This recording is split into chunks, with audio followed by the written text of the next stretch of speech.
Méditation du 9 novembre. Secondaire, on lui amena un paralytique couché sur un lit. Jésus, voyant leur foi, dit au paralytique: Prends courage, mon enfant, tes péchés te sont pardonnés. Matthieu 9, verset 2. Beaucoup se souviennent de Christian Barnard comme étant le célèbre médecin qui a réalisé la première transplantation cardiaque, ou de Louis Pasteur et de sa technique de la pasteurisation, grâce à laquelle tant de bébés ont pu prendre du lait dans de bonnes conditions, ou d'Alexander Fleming et de la découverte de la pénicilline. Mais que sais-tu de Virginia Apgar? Eh bien, elle est une de ces personnes qui ne se sont pas embarrassées de la célébrité, mais qui ont fait beaucoup de bien, même si elles apparaissent dans l'histoire comme de simples personnes secondaires. Virginia Apgar naquit au début du XXe siècle et fut l'une des premières femmes à terminer ses études de chirurgie aux États-Unis. Mais à cause de sa condition de femme, elle fut reléguée au monde des anesthésistes. Jusqu'à cette époque, on n'avait pas réussi à réduire la mortalité infantile et on ne savait pas pourquoi. Virginia remarqua que les nouveau-nés qui avaient un poids réduit, qui n'avaient pas le teint rose normal ou qui ne respiraient pas bien, étaient mis de côté jusqu'à l'ombre. Elle ne pouvait rien faire parce que ce n'était pas sa spécialité.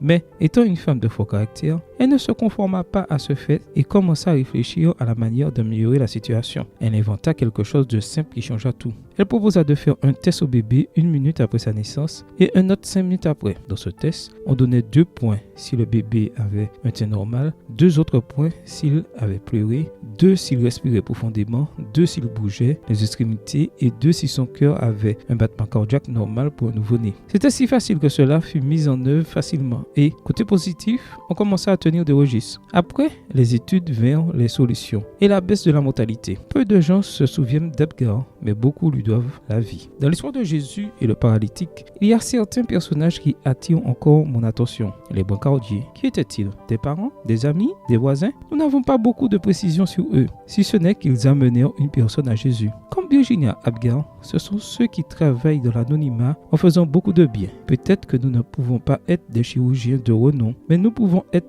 des brancardiers. Nous pouvons tous faire quelque chose pour les autres et faire en sorte que leur vie s'améliore. La solidarité n'a rien à voir avec la célébrité ou la reconnaissance. La solidarité est en rapport avec la bienfaisance. Et Dieu a mis cette capacité en chaque personne, quelle que soit sa condition. Amen. Bonne journée à toi et que le Seigneur te bénisse.